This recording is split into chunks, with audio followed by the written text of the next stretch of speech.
Bueno, bienvenidos a todos al webinario. Este webinar va del antirracismo como solución contra el racismo cotidiano.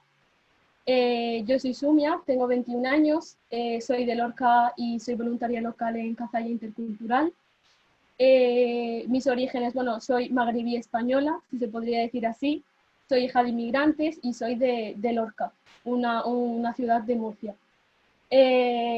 No sé si definirme como activista antirracista porque no sé dónde está el límite de estar concienciado socialmente a tomar acción, pero sí que me considero antirracista. Mis inicios en el antirracismo comienzan cuando me doy cuenta de que soy diferente, o que mejor dicho se me trata diferente por mis orígenes, por pertenecer a una comunidad racializada, inmigrante y que no es blanca. Mi experiencia en el activismo antirracista, sobre todo se trata de trabajo de comunidad, de ayudar a la propia comunidad en cosas que necesiten, como por ejemplo en gestiones sociales, en la seguridad social, acompañamientos en hospitales, hacer traducciones, algún problema que hayan tenido. Se podría decir que es un poco una experiencia un poco informal, y, y también pues he hecho algunos voluntariados con minorías.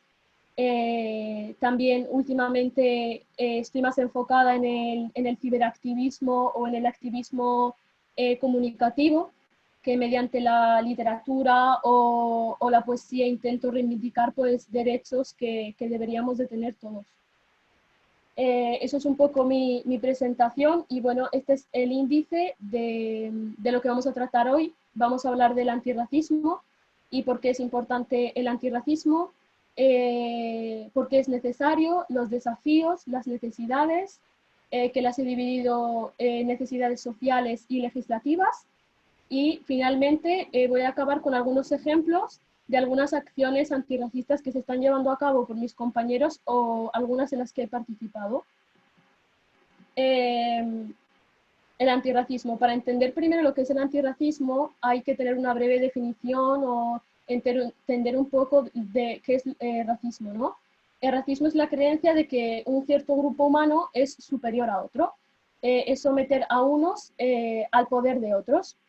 Es cuando se piensa que un grupo humano, por tener unas características generales, pues es el hegemónico y el superior. Y las demás, pues que los demás grupos humanos que son una minoría y son inferiores, están oprimidos por un racismo estructural que existe, ¿no? Eso es lo que es la definición del racismo social, que creo que todos entendemos, pero hoy me gustaría centrarme un poco más en lo que es el racismo estructural, ¿no?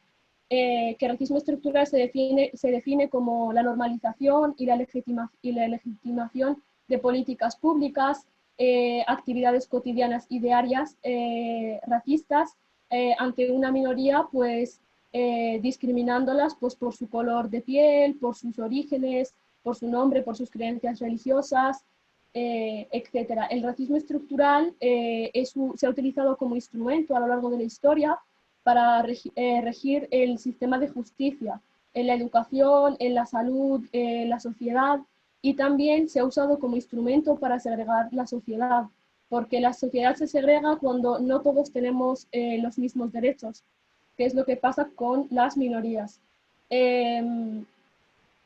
Una vez abarcado este tema, quiero explicaros lo que es el antirracismo. El antirracismo, he hecho una breve definición y con mis propias palabras para intentar pues, llegar a todos.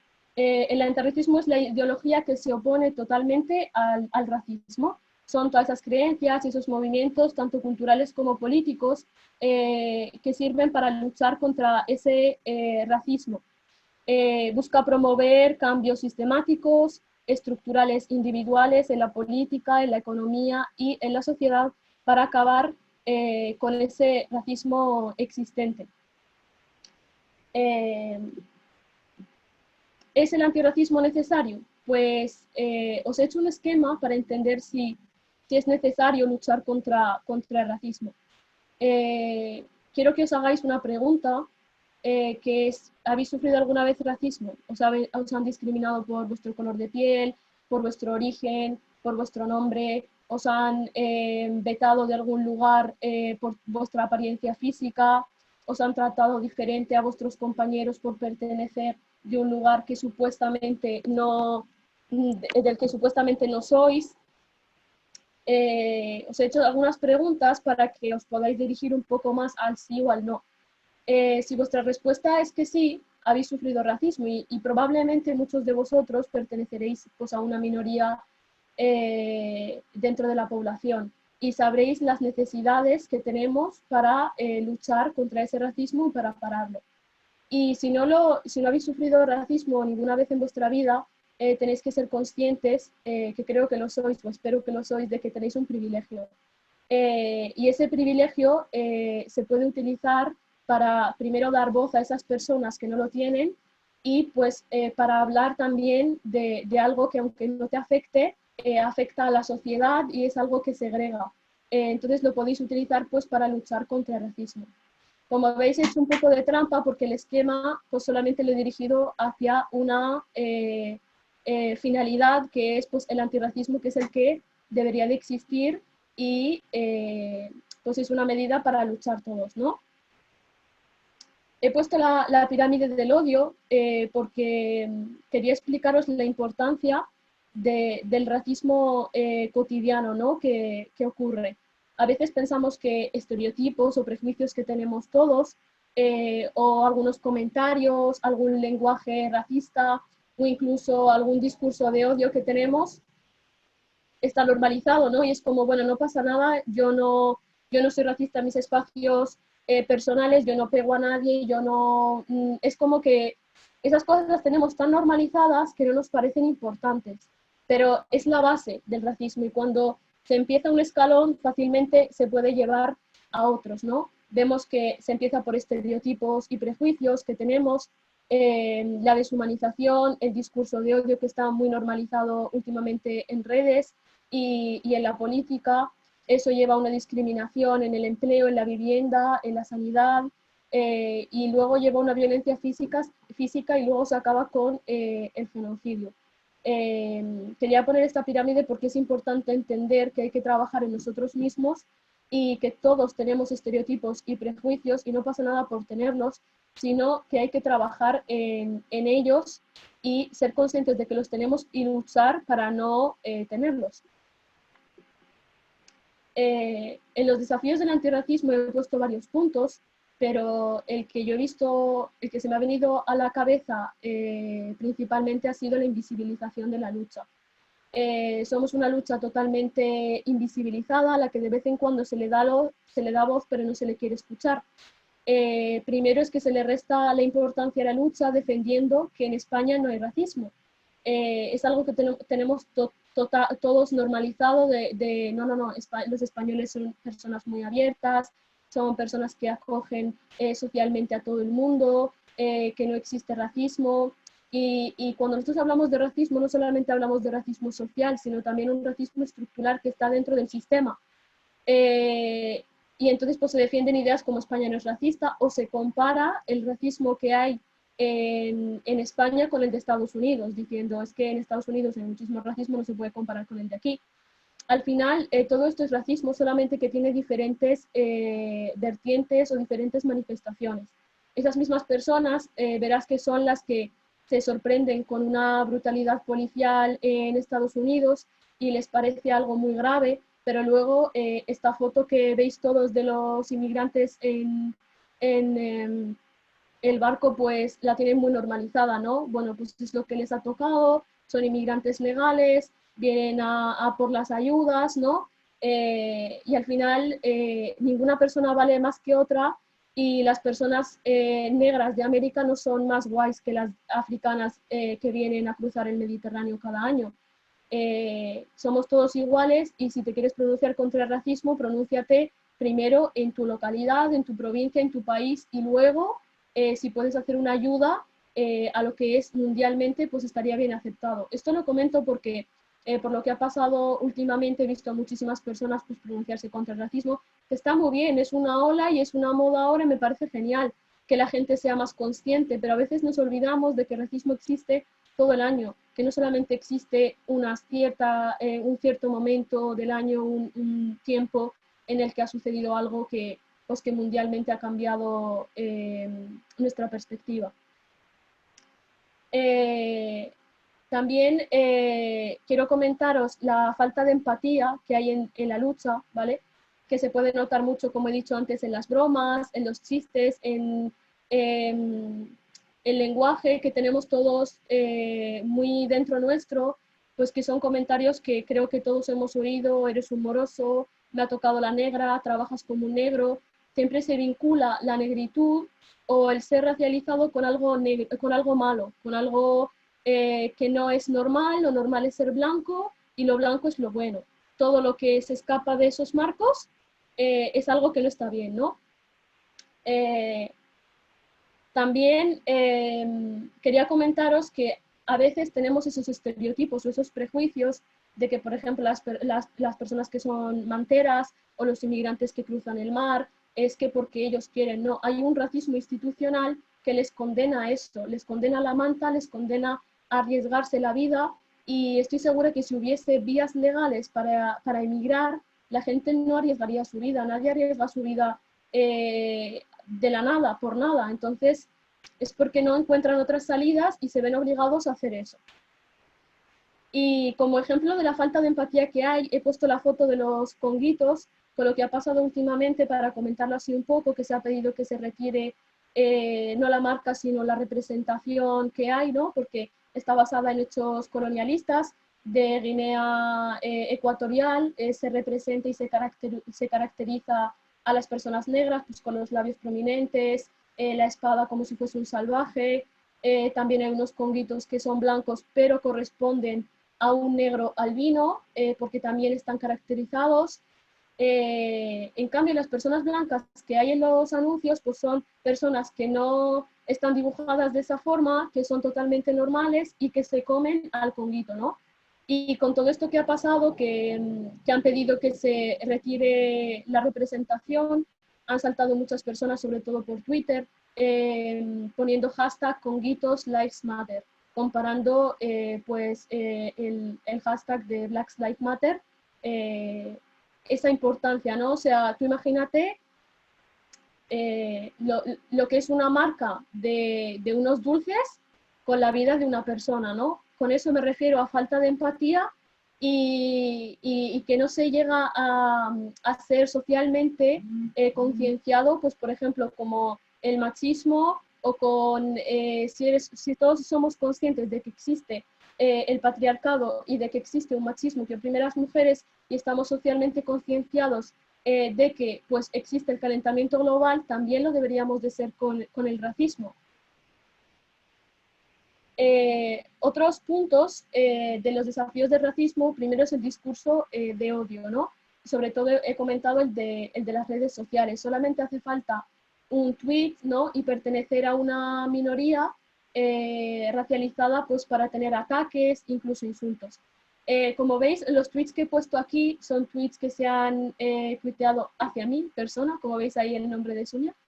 Y los he puesto, estos son algunos de los muchos, pero he puesto algunos para que veáis, ¿no?, las ideas que se defienden, ¿no? Primero, que cuando, pues, te expresas sobre un tema que te molesta, como es, por ejemplo, el racismo en España, pues lo primero que se hace es negarlo, ¿no? El racismo en España, XDD, somos uno de los países más abiertos socialmente del mundo. Y dices racismo. Que seas, comparado con otros países, un país abierto, no quiere decir que no existe ese problema y que no se debe de luchar contra él. Y al final, negar el racismo lo que hace es no trabajar sobre él y que aumente, que se normalice. Y lo otro que me dijeron, pues, no te gusta el racismo, vete para África. Pues no, la idea esa de que siempre el que se queja del racismo es una persona que no forma parte de la sociedad española, que es de fuera y que no pertenece aquí. Y África, pues, tomándola como si fuese un país, pues, cuando es un continente. Y otro punto bastante influyente en los discursos de odio son los medios de comunicación, ¿no? Que los medios de comunicación, pues, tienen un poder y visibilizan, pues, lo que quieren, por así decirlo. Algunos medios de comunicación lo que hacen es desinformar más que informar, ¿no? Y se usa un lenguaje bastante racista, bastante poco político, incluso deshumanizador, diría yo. Voy a poner algunos ejemplos, aunque no los he incluido en fotografías, me gustaría comentarlos. Desde el periodismo se ha prohibido mencionar la nacionalidad de una persona, ¿no? Cuando comete un delito o un crimen. Pero si no es blanco, se sigue haciendo a día de hoy. Es decir, si Pedro ha robado, se dice Pedro ha robado esto. Pero si la persona que ha robado es una persona árabe o es una persona gitana o es un negro, siempre se va a decir el gitano Pedro, diciendo el nombre, pero poniendo gitano delante. Que esto lo que hace es que todos tengamos prejuicios y estereotipos hacia ese grupo humano, porque pensamos que Pedro no ha trabajado individualmente, que con su comunidad gitana ha ido y ha robado. También el tema del terrorismo, ¿no? Siempre cuando es una persona árabe que comete un acto terrorista, siempre se señala que es terrorismo, pero si es una persona blanca, como por ejemplo los ataques que ha habido hacia mezquitas en Estados Unidos, etcétera, siempre se achaca a problemas mentales porque es una persona blanca o a otra razón para no llamarlo terrorismo. Nunca encontraréis la palabra terrorismo en la noticia. ¿Por qué? Porque es blanco y los blancos no cometen actos terroristas. Y también quiero comentaros lo que es el periodismo reaccionario utilitarista. El periodismo que se usa para desmentir datos, que mal usado. Es decir, creo que con el ejemplo me explicaré mejor. Si sale una noticia diciendo que las personas inmigrantes reciben X porcentaje de ayudas y hay otras noticias que intentan desmentir eso y dan el porcentaje de lo que aportan a la seguridad social para desmentir o para aportar más información de lo que se ha dado, al final es un acto que es lícito en el periodismo, ¿no? Desmentir datos, pero a la vez es un poco utilitarista, ¿no? Porque a mí ese mensaje que me llega es como, vale, tranquilos, no pasa nada porque están recibiendo este porcentaje de ayudas, pero es que están contribuyendo esto a la seguridad social. Entonces, no, tranquilos, que nos están llevando mucho. Y bueno, esta noticia que he puesto aquí, que dice, muere ahogado en un embalse de Orduña, un MENA que se había saltado el confinamiento. El tema de los MENAs es un tema bastante peligroso, incluso dañino hacia esos menores, porque en todo momento las noticias que hay no se resalta que son menores, porque MENA corresponde a menores extranjeros no acompañados. Siempre se les criminaliza. De hecho, buscando esta noticia puse menas noticias y me salió menas violentos, menas roban no sé qué, menas hacen tal, y al final pensamos que estos titulares deshumanizadores pues solamente se quedan en terminología, pero es que llevan a cosas más graves.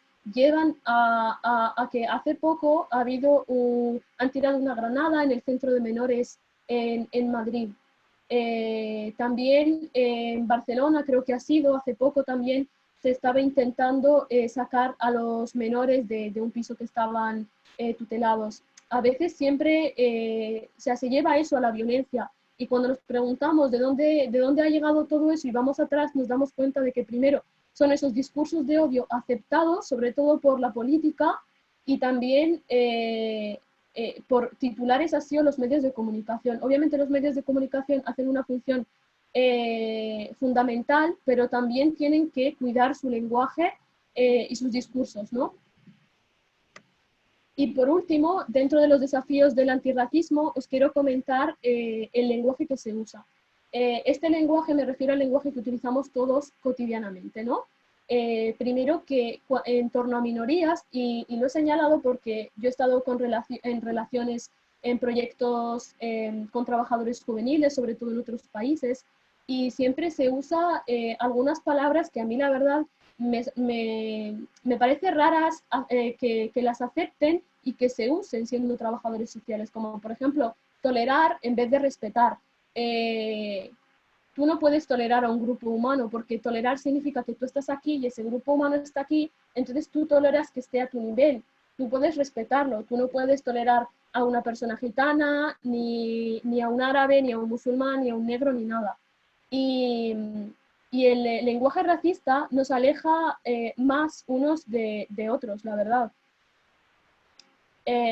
Y bueno, vamos a al punto más importante de los desafíos del antirracismo, ¿no? Que es la necropolítica. La necropolítica es un concepto que se utiliza para que desde la política se decide quién debe vivir, quién debe morir o cómo debe vivir o cómo debe morir.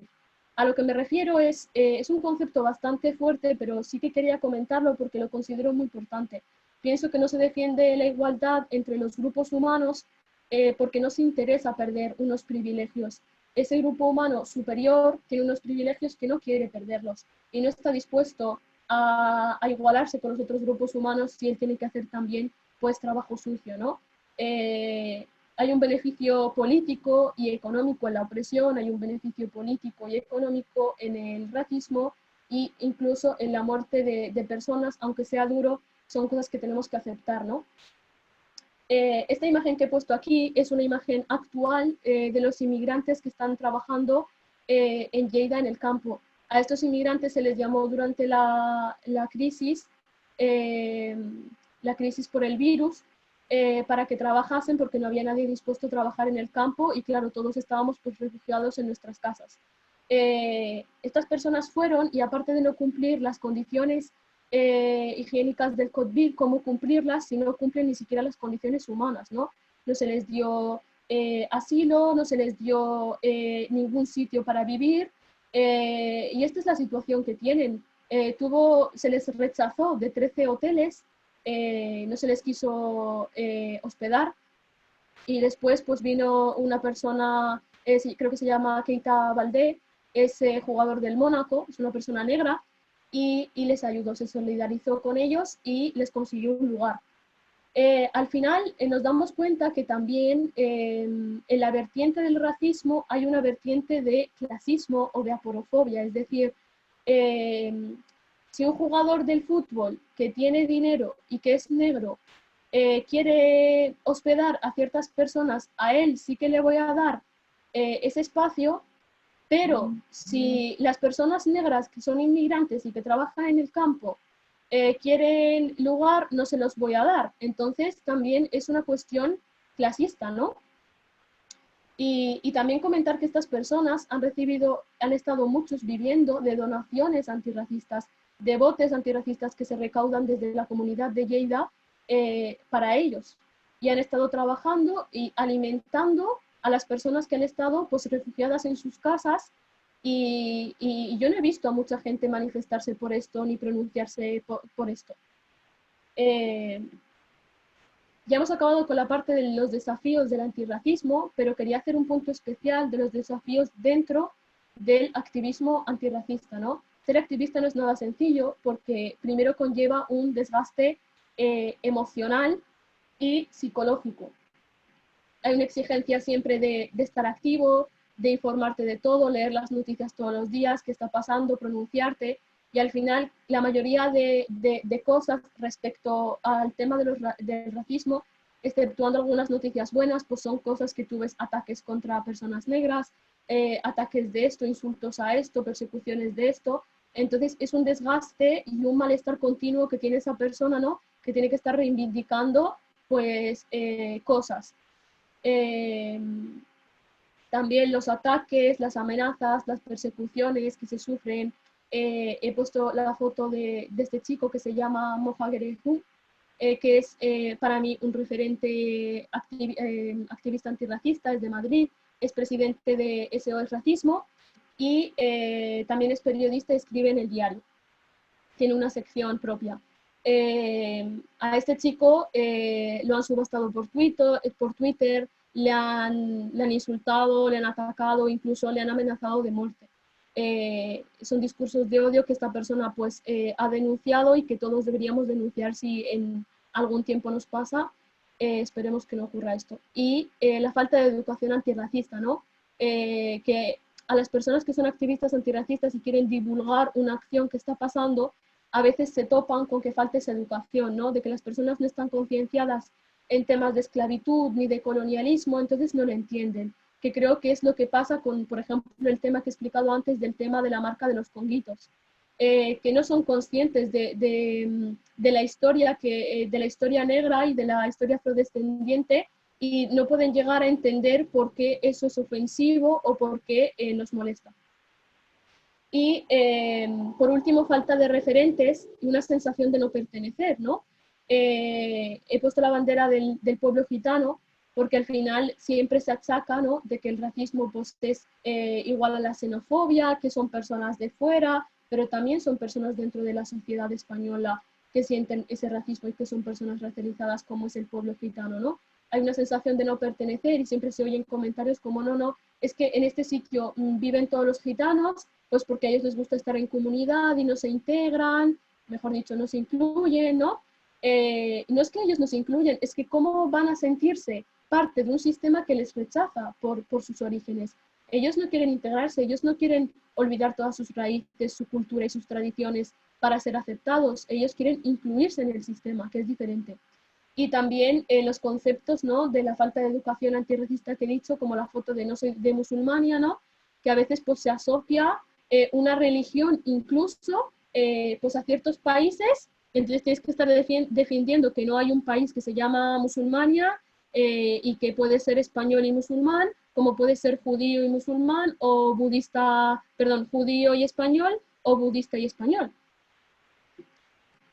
Vale, voy a comentar ahora las necesidades del antirracismo, que las he dividido a nivel social y a nivel legislativo. A nivel social, creo que esa es la parte más importante del webinario, porque creo que es lo que podéis hacer cada persona a nivel individual, ¿no? Y se trata de transformar la narrativa que existe. Primero se trata de una concienciación antirracista.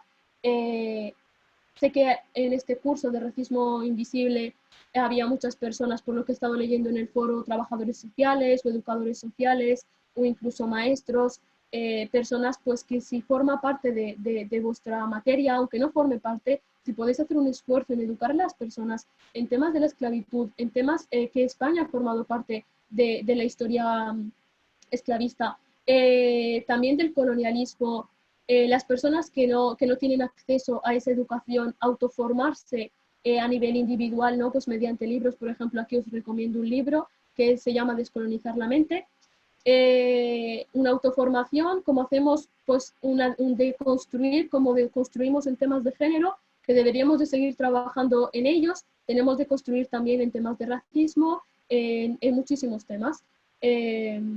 La concienciación nos lleva a esa autoformación y hay muchísimo material antirracista pues para formarte, como por ejemplo cursos, charlas, estar aquí ya es una autoformación antirracista. Segundo, reconocimiento del racismo y de la diversidad en España. Como he dicho, el reconocimiento de que hay un racismo institucional y sistemático en España y hay una diversidad española. Puede ser una persona negra y española, que no hay ningún problema y no son dos cosas opuestas. Que no se vea siempre algo raro o algo desde fuera. Lo típico, ¿no?, que te preguntan, ¿de dónde eres? De aquí, de España, de Lorca. No, pero ¿de dónde eres? Hasta que no les llegas los orígenes de tu madre, de tu padre y de tus abuelos y vean dónde está el error, porque claro, lo normal es ser blanco en España, ¿no? Entonces, y en el mundo. Entonces, hasta que no vean que digas, bueno, de Marruecos, entonces ya dicen, ah, vale, entonces tú eres marroquí, ¿no?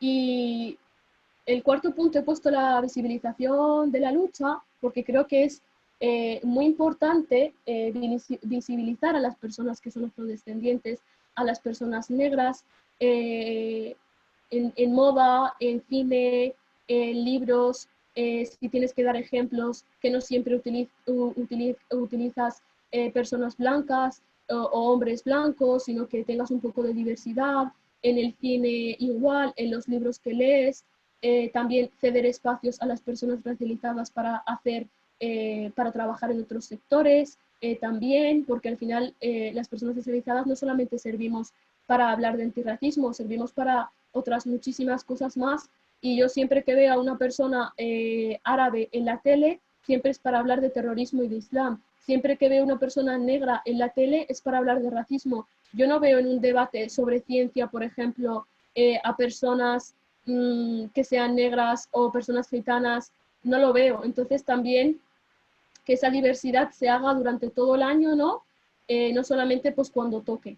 Y bueno, he puesto el ejemplo de la nueva modelo de Calvin Klein, eh, para que la veáis que, pues que hay marcas que están apostando hoy en día por la diversidad y a mí me parece bastante precioso, la verdad, la idea, pero de seguir haciéndolo todo el año, porque a veces cuando, cuando buscas, por ejemplo, mujer, te sale la mayoría de personas blancas, ¿no? Una mujer blanca, pero si tú buscas diversidad, entonces ya te sale muchísimas personas diferentes, ¿no? Una persona trans, una persona negra, una persona tal, una persona tal. A lo que me refiero es que no debemos de usar la diversidad solamente cuando toca, sino todo el año. Y por último, que esto es lo más importante, la participación y la denuncia activa. La participación por ejemplo, diversificar las compras. Si, por ejemplo, tú vas a la carnicería y vas a comprar carne y siempre vas a la carnicería de Manolo, pues un día que vayas a la carnicería, yo que sé, de Mohammed o de Zemel, pues no pasa nada. Probar cosas distintas, apostar por los locales que son de personas afrodescendientes o racializadas, como por ejemplo he puesto la foto de Top Manta en Barcelona. Estoy segura que todos tenemos en nuestras ciudades pues, locales de personas que son racializadas y ayudarles porque están discriminados por la sociedad y tienen que trabajar de eso. Es muy importante diversificar las compras en todo. Y también, pues, como he dicho antes, donar, ¿no? Y ser voluntario, como he puesto aquí en la compra antirracista que está llevando a cabo una compañera de Barcelona, porque al final para nosotros pues, son 5 euros o 7 euros que podemos donar y para esa persona es una persona indocumentada que no tiene dinero, que no se le permite trabajar porque no tiene derecho a papeles para poder trabajar y que puede comer 2 días de lo que tú has donado. Y si no tienes dinero y no está dentro de tus capacidades el hecho de donar, puedes ser voluntario y ayudar a esas personas.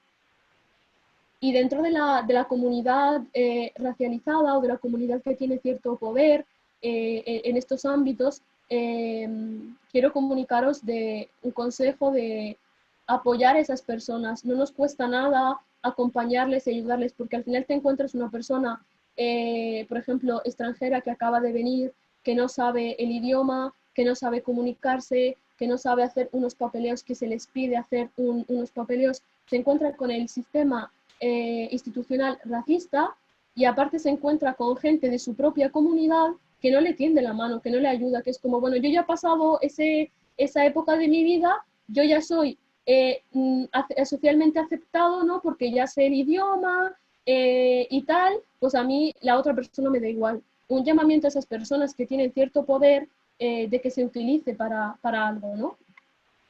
Y bueno, pasamos a nivel legislativo, que he puesto algunas proposiciones, algunas cosas que estamos pidiendo políticamente a nivel nacional e internacional. Voy a ir un poco más rápida por el tema del tiempo. Lo primero es una relectura de la historia de España. Como he dicho antes, el reconocimiento de los crímenes esclavistas y coloniales que ha formado parte la sociedad de España. Segundo, reconocimiento de la diversidad que hay. Tercero, derecho a la vida de todas las personas.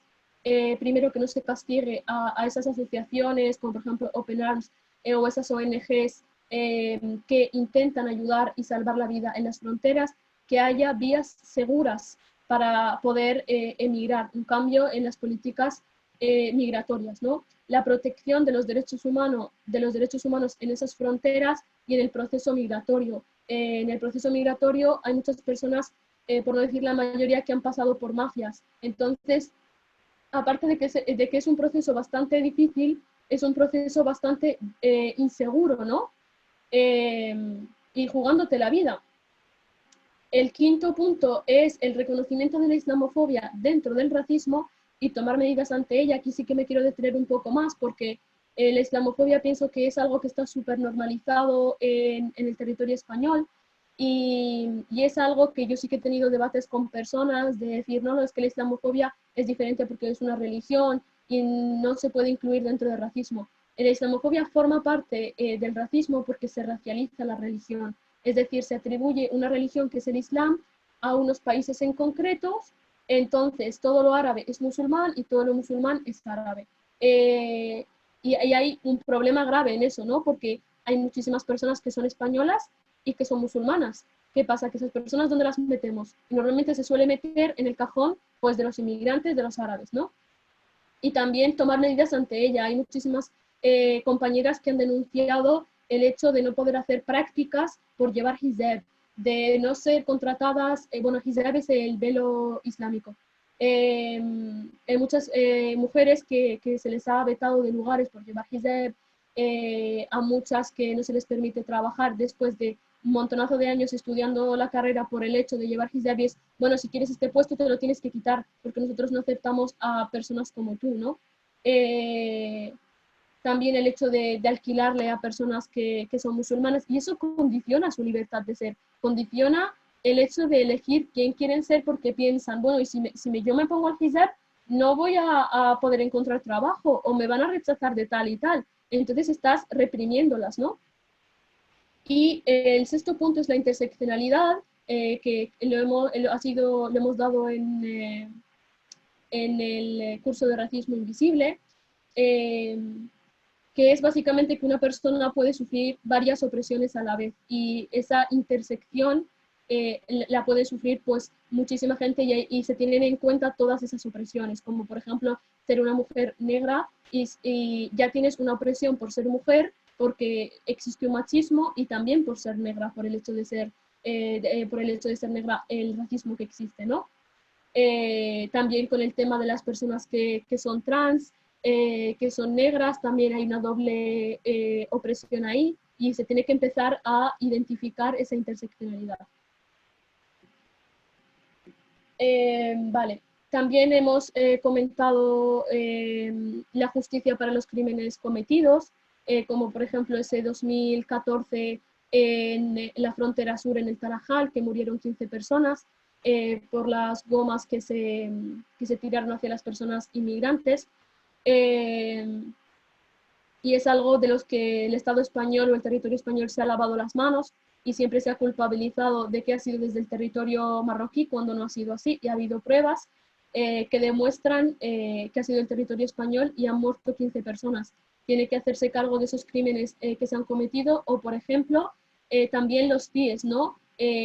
Abolir los CIES porque los CIES son cárceles humanas, se considera un delito emigrar porque es algo ilegal, pero es que yo os quiero invitar a una reflexión. Nunca se puede tomar como modelo de moralidad o para guiarnos nosotros nuestra moralidad de lo que es ilegal o legal, porque la esclavitud era legal en un cierto tiempo, el colonialismo también, y es algo que ahora lo pensamos y pensamos que han sido genocidios. Entonces, ¿por qué seguimos pensando que la inmigración, los ataques que se cometen o los derechos humanos que se vieron en la inmigración están justificados porque están haciendo algo ilegal? Y bueno, también ley con medidas efectivas para la violencia racista, desde la violencia, desde la brutalidad policial hasta los discursos de odio en las políticas, que se denuncie también eso, no por tener un cargo superior en la política, partidos que tienen diputados y partidos que salen en provincias y que están difundiendo un discurso de odio totalmente, ¿no? Y la brutalidad policial, pues algo que se ha visto después de lo de George Floyd, a otra persona negra también se le pisó el cuello en Madrid. No sé si fueron 3 días o 4 días después, pero como es algo que nos toca a nosotros, nos olvidamos y lo ajeno lo vemos demasiado. Entonces, esa violencia, esa brutalidad policial, esa violencia que existe, hay que empezar a denunciarla. Siempre vemos vídeos de personas en trenes que son reducidas mediante la violencia y normalmente casi todos o son personas marroquíes o argelinos, o sea, árabes en general, norteafricanos, o son personas que son negras. Acaba de ocurrir pasado ayer, creo, en Valencia, con una persona negra que se le pide el ticket o la mascarilla o lo que sea, justamente la persona negra, cuando hay más personas que son blancas y que no cumplen tampoco esas normas. Cambio en la ley de extranjería yo sinceramente pienso que es que no hay por dónde pillarla. Es algo que no se ha trabajado en la ley de extranjería desde hace años, y si se trabaja siempre se ponen más impedimentos para conseguir los documentos necesarios. Primero pedimos que las personas que han vivido durante toda su vida en el territorio español puedan votar, que esas personas puedan opositar. Os pongo claramente mi ejemplo. Yo llevo en España desde los 2 años y yo no puedo votar porque no tengo la nacionalidad española. Yo tampoco he podido opositar acabando mis estudios el año pasado. Entonces, al final te condenan a trabajos precarios y te condenan a trabajos que nadie quiere, a pesar de estar formado y a pesar de tener un conocimiento. Y también, o sea, están decidiendo personas que son blancas y que no sufren el racismo, las leyes migratorias o las reglas, por así decirlo, las leyes que existen en extranjería, porque nosotros que somos extranjeros no podemos votar. Es que no tiene ningún sentido si paráis a reflexionar un momento. También la ley de extranjería hacia las personas indocumentadas, que se les dé alguna medida para que esas personas puedan documentarse, puedan trabajar. También representación política, económica, social y cultural de personas negras y racializadas. Os he puesto la foto de Rita Bosajo, que es la primera mujer diputada y negra. Entonces, que estamos avanzando poco a poco, pero se tiene que tener en cuenta todo esto. Y finalmente, reconocimiento de un racismo estructural, que el racismo social es una vertiente del racismo estructural, ¿no? Y la creación de una ley integral contra el racismo, que recoja pues todo lo que hemos comentado anteriormente. Y los ejemplos de acciones antirracistas puede ser la proposición número de ley 2018, que se ha estado trabajando durante el 2014 y 2018 desde la comunidad negra, africana y afrodescendiente de España. Hay una asociación en cada provincia y luego hay una que las aúna todas, y contiene muchísimos puntos por no decir casi todos, que hemos comentado anteriormente en la vía legislativa, como eliminar los símbolos esclavistas, la educación antirracista, dar en historia materias relacionadas con la historia de África, de Asia, etcétera, la ley de extranjería. Hay un proyecto que se llama Cede tu voto y cede tu cita, que lo está llevando una compañera también de Barcelona, que permite a las personas que son extranjeras votar y tener una cita en extranjería, porque a veces para cambiar tu NIE, pues tienes que estar pues semanas y semanas intentando encontrar una cita, y hay mucha gente pues que coge esas citas y las vende por 50 euros, 30 euros, tráfico de citas, vamos, así. Y también el tema de la nacionalidad, trámites de nacionalidad que están olvidados, ¿no? Nuestros trámites de nacionalidad están olvidados y es como, está en trámite, pues yo llevo 5 años esperando ese trámite para poder opositar y sigo sin tenerlo, ¿no? Porque no interesa regularizar a las personas y no interesa que esas personas obtengan la nacionalidad. El proyecto Regularización Ya, que proponen regularizar a las personas que han estado durante esta alarma dando la cara y trabajando por todos nosotros. Afroconciencia, que es un proyecto que nos acerca un poco más a la historia afro, también tienen festivales antirracistas, etcétera. Y bueno, y cosas en las que he estado yo participando, pues sobre todo han sido manifestaciones antirracistas, por ejemplo la de Regularización Ya, por el cierre de CIES, trabajo cotidiano contra el odio, apoyo desde la comunidad, que creo que es en lo que yo puedo aportar o en lo que está en mis manos, ¿no? Apoyar dentro de la comunidad, haciendo traducciones, porque a veces pensamos que es algo que nos pilla de lejos, pero a mí me han pedido traducciones en una mujer en un parto, en un hospital, porque esa persona no tenía con qué comunicarse. Y en un hospital tiene que haber un traductor, ¿no? Porque hay personas que no hablan esa lengua española. también en gestiones en las que a las personas les han tratado mal, no les han dejado explicarse y ven esa necesidad de ayuda. He estado incluso en comisarías o en sitios de policía, pues traduciendo trámites de extranjería. Y bueno, yo un consejo que os doy es que el antirracismo habite vuestros espacios. Si sois una persona como yo que os gusta leer, pues por leer a una persona que es negra o que es árabe o que no es lo blanco hegemónico no pasa nada, por ver una película o por cualquier otro hobby que os guste, siempre podéis buscar una vía antirracista y contribuir, ¿no? Un dato curioso así, yo soy mucho de ir a las librerías y siempre cuando entro a la librería pregunto, oye, ¿tenéis autores árabes o negros? Pues de todas las librerías que voy y pregunto, suelen tener a un autor o a dos y porque ese se ha hecho muy famoso. Entonces, tenemos que empezar a trabajar en todo esto. Y para finalizar, os he dejado una frase de Angela Davis que dice que en una sociedad racista no es suficiente con no ser racista. Tenemos que ser antirracistas. Creo que este es el mensaje final, ¿no? Porque tú puedes no ser racista en tus espacios privados, pero hay un racismo institucional con el que todos deberíamos de trabajar. Y bueno, hasta aquí mi presentación. Espero que os haya gustado, que hayáis aprendido algo y ahora resolvemos las dudas. Muchísimas gracias, Soumya. ¿Me escuchas, verdad? Sí, sí. Porque no me puedes ver porque obviamente tenemos algún problema técnico. Pero tenemos algunas preguntitas aquí. Primero, muchísimas gracias por la presentación, que aunque sabía de qué vas a hablar, a mí otra vez me ha encantado y aún aprendido aún más. Y aunque fue un poquito demasiado largo, me parece que valía la pena, que ya tengo ganas de salir a la calle y no lo sé, hacer alguna acción. Pero vamos a volver con algunas preguntitas que empiezan a venir, que son Vale. difíciles, yo diría. Uf. Vale, voy leyendo. Pues te leo. Desde España hemos presenciado y seguimos presenciando muchas violencias de los derechos humanos hacia aquellas personas que intentan llegar a Europa y solicitar asilo o a aquellas que encuentran trabajo en condiciones infrahumanas, como por ejemplo lo que has enseñado. ¿Por qué, en tu opinión, ninguno de estos casos ha desencadenado una reacción comparable a la fuerza que ha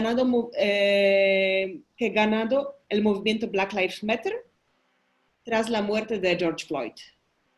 Mm. Yo creo que es por la necropolítica que existe, porque primero, como he dicho, hay un beneficio económico y político en que esas personas sigan muriendo en el mar y también por una ausencia de conocimiento, de educación antirracista. Estamos hablando de que el fenómeno de inmigración en España es reciente, entre comillas, comparado con pues todo lo que está pasando o lo que ha pasado en Estados Unidos. Entonces, creo que en España hay mucho desconocimiento porque todo el mundo piensa que las personas que arriesgan su vida en el mar es porque quieren, no porque no hay vías seguras y legales para que esas personas puedan venir, porque siempre que piden asilo o piden una beca para poder estudiar, siempre se les niega si es de un país africano. Si es de un país europeo, siempre se concede, ¿no? Diversidad, es la vida, ¿no? Y mejor interculturalidad, pero si es una persona negra, la interculturalidad no la queremos. Entonces, pienso que no ha desencadenado una reacción comparable, primero por el desconocimiento, segundo porque se invisibiliza muchísimo la lucha y tercero porque no hay interés. Incluso vemos que los debates que se han llevado a cabo ahora antirracistas con todo esto que ha pasado de Estados Unidos, excepto en dos debates que he visto a personas negras, era todo debates de personas blancas debatiendo sobre racismo. Entonces te das cuenta de que si no cedes espacios, ¿qué van a decir esas personas? Pues que no existe racismo porque ellos no lo han sufrido a nivel general, ¿no? Entonces falta mucha visibilización. Y también en España el fenómeno inmigración es algo reciente también. No sé Vale. si he respondido. Muchísimas gracias, Soumia, por la contestación. Aquí tenemos el espacio abierto para más preguntas o para aclarar cosas si todavía no han quedado claras. Yo también, por mí, personalmente, muchísimas gracias por este espacio y estas reflexiones que nos estás ofreciendo. Soy Tea y voy a apoyar un poquito con facilitar un poco las preguntas y respuestas, ¿vale? Entonces te voy a leer la siguiente, que también es una de las difíciles, como comentaba Aga, y viene de la misma persona, de Simone. La voy a leer, ¿vale? Comentabas que algunas marcas parecen estar más concienciadas del racismo sistémico y están dando más visibilidad a personas, por ejemplo, no blancas. ¿Dónde dirías que está la línea entre instrumentalización del discurso para el beneficio de la marca, que queda bien, y el compromiso real de la marca? Y en el caso de que sea mayoritariamente postureo, ¿crees que de todos modos es algo bueno porque de una forma u otra contribuye a crear otra narrativa o visibilización, o algo no tan bueno porque se apropia de un discurso y lo aprovecha para sus intereses? Vale. Gracias, Tea. He visto que hay varias preguntas dentro de esta pregunta. A ver, yo personalmente pienso que a veces la comunidad racializada, estando tan invisibilizada, cuando ve que una persona negra habita un espacio, le da igual que sea una instrumentalización o pasa por alto eso, ¿no? Hay que ser conscientes de que sí existe esa instrumentalización. Por ejemplo, esa persona negra que ahora es portada de Calvin Klein es una mujer trans negra. Entonces, ¿por qué? Porque estamos en el orgullo, ¿no? En el mes de orgullo. Entonces, ponen a esa mujer por algo, ¿no? Para visibilizar, pues, que todo el mundo es aceptado, ¿no?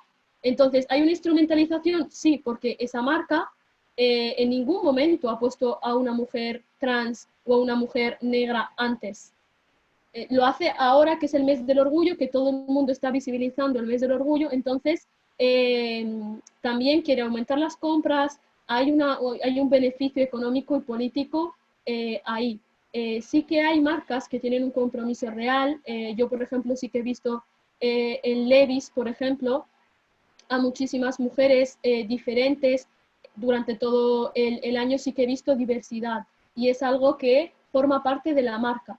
Pero es verdad que otras pues sí que usan a las personas negras o a otro tipo de personas pues como un instrumento. ¿Crees, voy a leer la última pregunta, ¿crees que de todos modos es algo bueno porque de una forma u otra contribuye a crear una relación? Sí, yo sinceramente pienso que sí es algo bueno. Sí es algo bueno porque a nuestros ojos, que ya hemos experimentado eso, deducimos que es una instrumentalización, pero la falta de referentes que hay para las personas o la generación que viene ahora lo ve como algo positivo, ya que ve una persona que puede llegar a ser algo que, por ejemplo, yo no he tenido. Entonces, si esa visibilización puede ayudar a las próximas generaciones que vienen a verse en esos espacios, porque a veces eso es un conflicto con nuestra identidad, ¿no? Porque yo, por ejemplo, me veía que quería habitar espacios como, por ejemplo, escritora y decía, vamos a ver, si es que yo no conozco a ninguna marroquí española escritora, ¿cómo voy a llegar yo a ser así? Entonces, al final, aunque tengas una visibilización instrumental, creo que es algo positivo.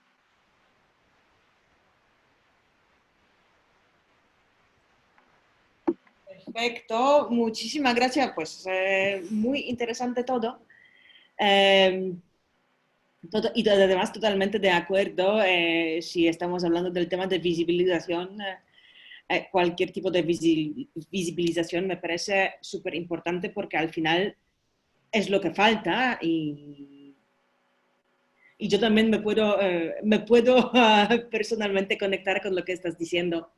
Pues tengo una pregunta desde El Salvador, así que bastante lejos.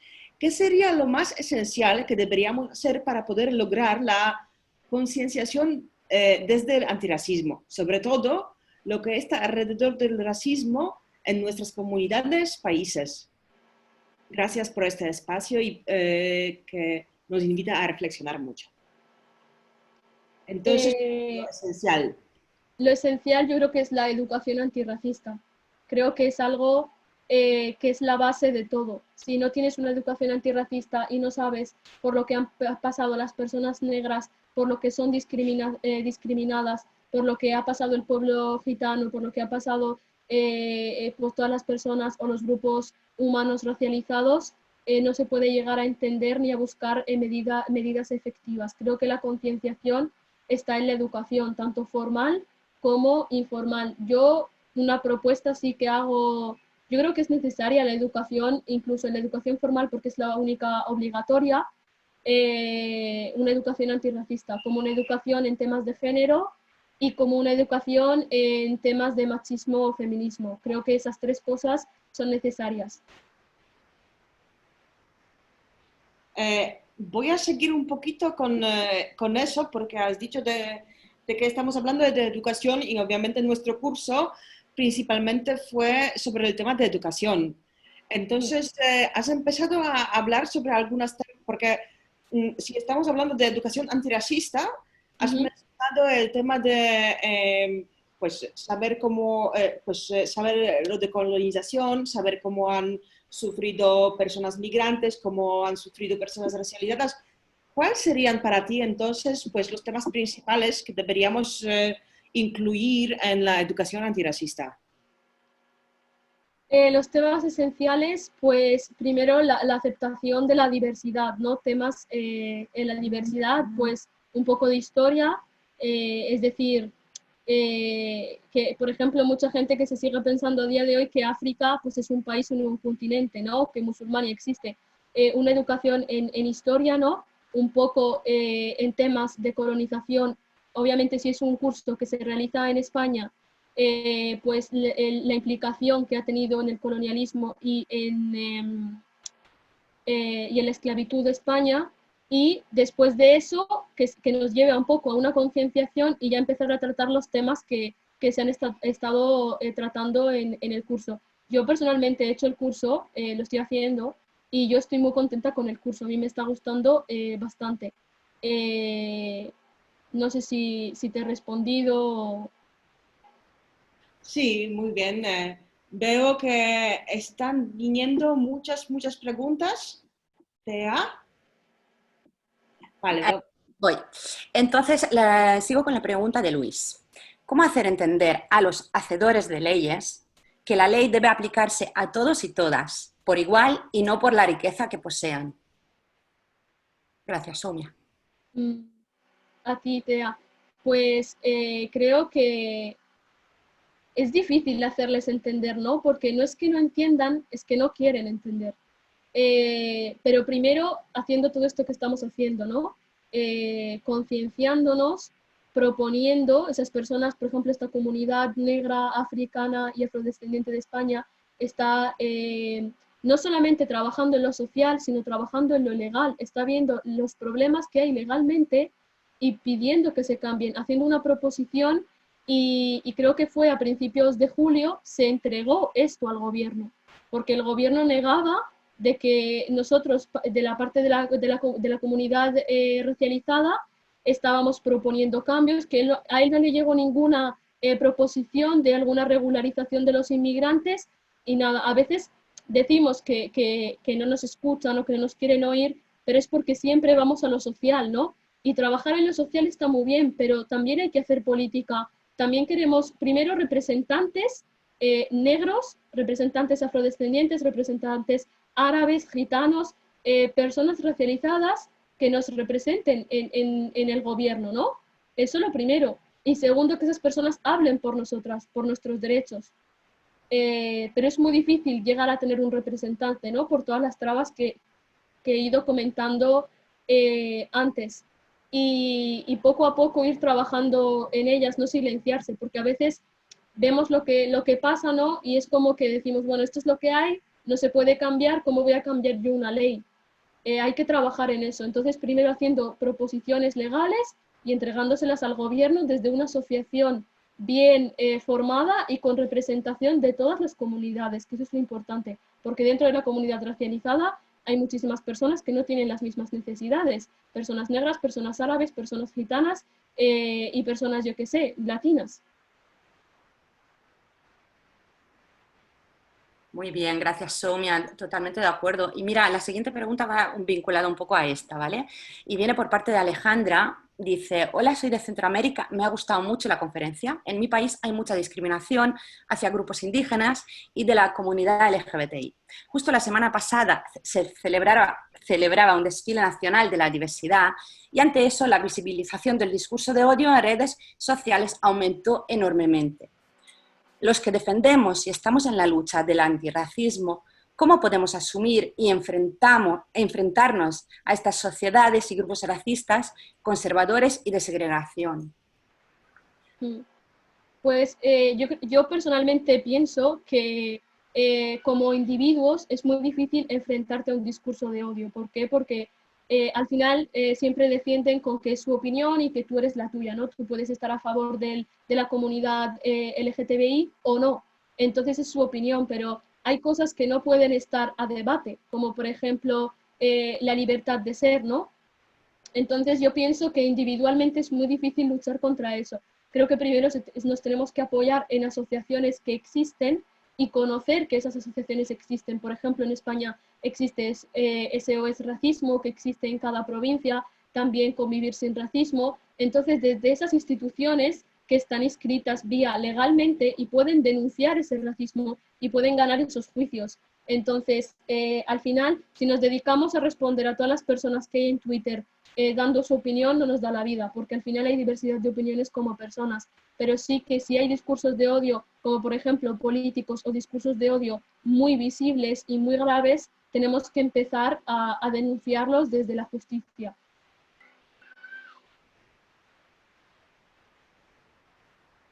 Wow, muchísimas gracias, Soumya. Aga, yo no sé si tenemos, cuánto tiempo tenemos para más preguntas. Veo una más que ha hecho Luis y dice, no soy blanco, soy indígena, pero cómo no llegar al extremo de no discriminar al que siempre nos ha discriminado, entiéndase, latino, blanco, etcétera. ¿Se entiende la pregunta? ¿Sí? Sí, bien. Sí. A ver, yo pienso, estaba justamente hoy investigando un poco más en el concepto de racializado, y el concepto de racializado surgió para englobar a todos esos grupos humanos que son minorías, que son oprimidas, y que da igual que tu color de piel sea blanco, pero si hay un racismo institucional que a ti te afecta y que te está discriminando por tu supuesta raza como indígena, ¿no? Entonces eres parte de la comunidad racializada, aunque seas blanco, porque es como decir, bueno, yo soy marroquí, yo soy del norte, que la mayoría de las personas que son, por ejemplo, de Tánger o de Tetuán son personas que son blancas y son marroquíes. Es como, bueno, yo no puedo sufrir racismo porque soy blanco. Cuando se te reconozca como persona magrebí, se te discriminará. Entonces, a ti exteriormente puede que no se te discrimine, pero cuando conozcan tus raíces, puede ser. Yo pienso que no llegar al extremo de no discriminar está mucho en el lenguaje que utilizamos y en crear términos que no han existido antes, ¿no? Pues para definirnos. Cuando digo blanco me refiero pues a todas esas personas que no sufren discriminación y que lo blanco es lo hegemónico, no a grupos de minorías, porque aunque seas indígena, formas parte de un grupo indígena. Es como si yo digo los españoles son racistas.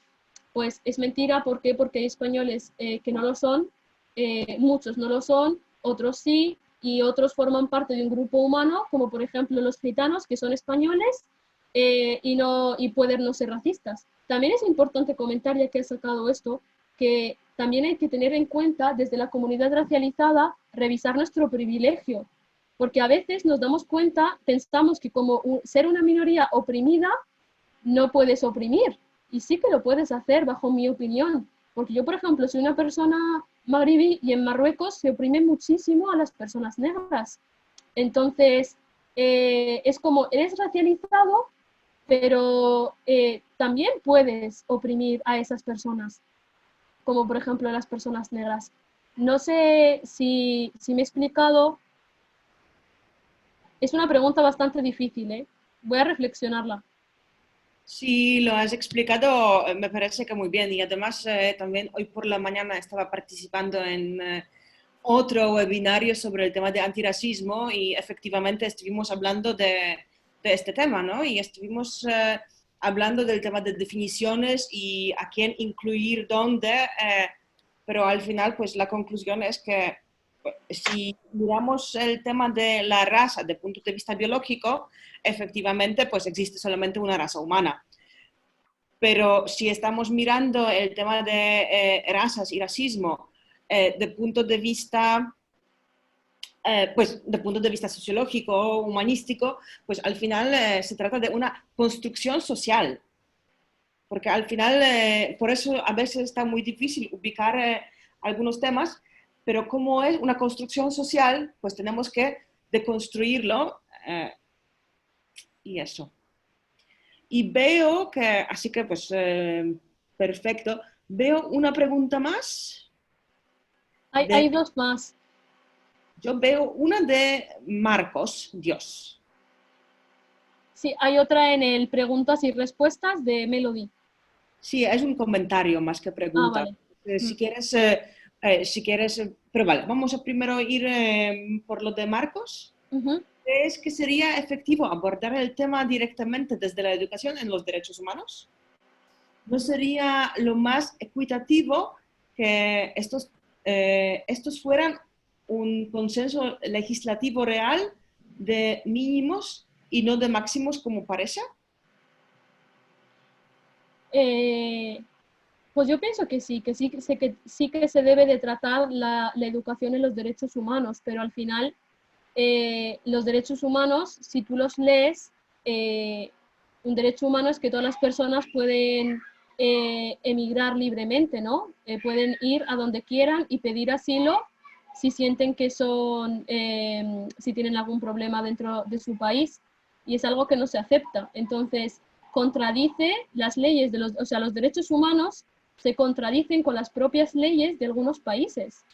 Eh, porque si tú emigras aquí, lo primero que hacen es intentar deportarte, ¿no? Las devoluciones en caliente que se hacen.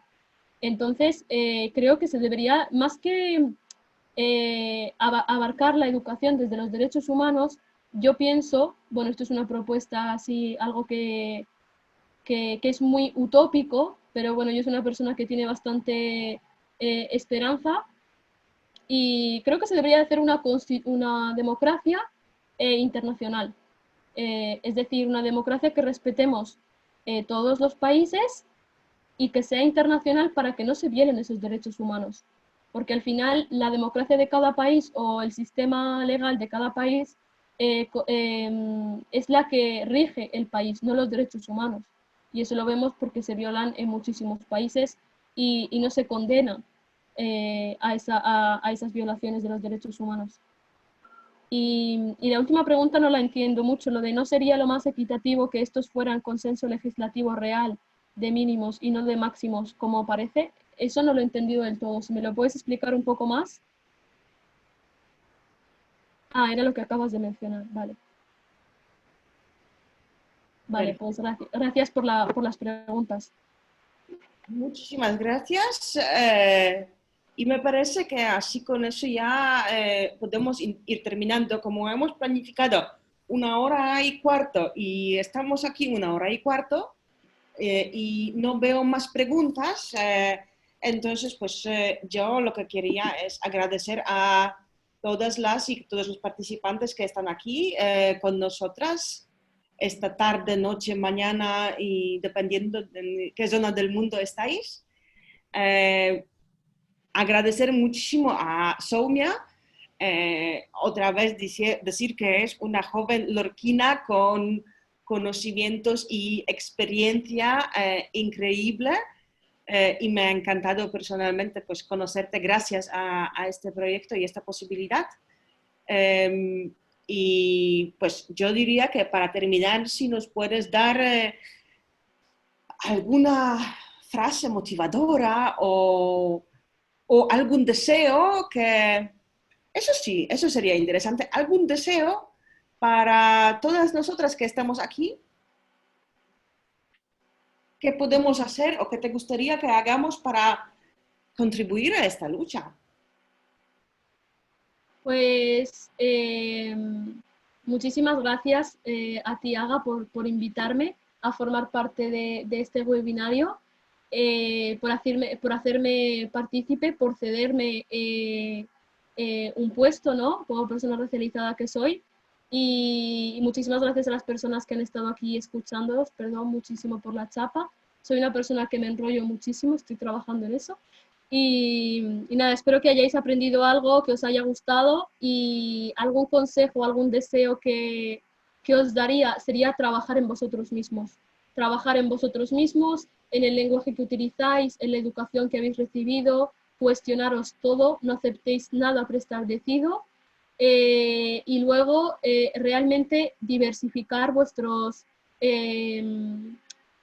espacios, diversificar las personas con las que os relacionáis, dónde compráis, aprender de todo y contribuir en asociaciones racializadas, acudir a manifestaciones, que no solamente se quede por las redes sociales, si hay una proposición legal y están pidiendo inscripciones, porque la ha habido hace poco con la proposición que he mencionado antes, inscribiros como una persona que apoya esa proposición legal. También en la política, realmente mirar que el partido que os represente, pero que no os represente a vosotros, que represente a todas las comunidades, ¿no? Que aposte por la libertad de todas las personas y que apueste por los derechos de todos, ¿no? Y nada, yo sería eso mi consejo, que el antirracismo habite vuestros espacios, básicamente. Y todo vendrá solo, escalón por escalón, cosas que aprendáis, veréis sitios en los que podéis participar, en los que podéis contribuir, también dependiendo de vuestra profesión, y en los jóvenes sobre todo, aconsejar a esos jóvenes que están un poco perdidos, que tienen un conflicto con su identidad, de seguir para adelante, que ellos pueden, que no por ser una persona con un origen diferente tienen que limitarse a tener unos trabajos precarios o con la ley establecida, sino que pueden hacer esos cambios. Y ya está. Muchísimas gracias a todos.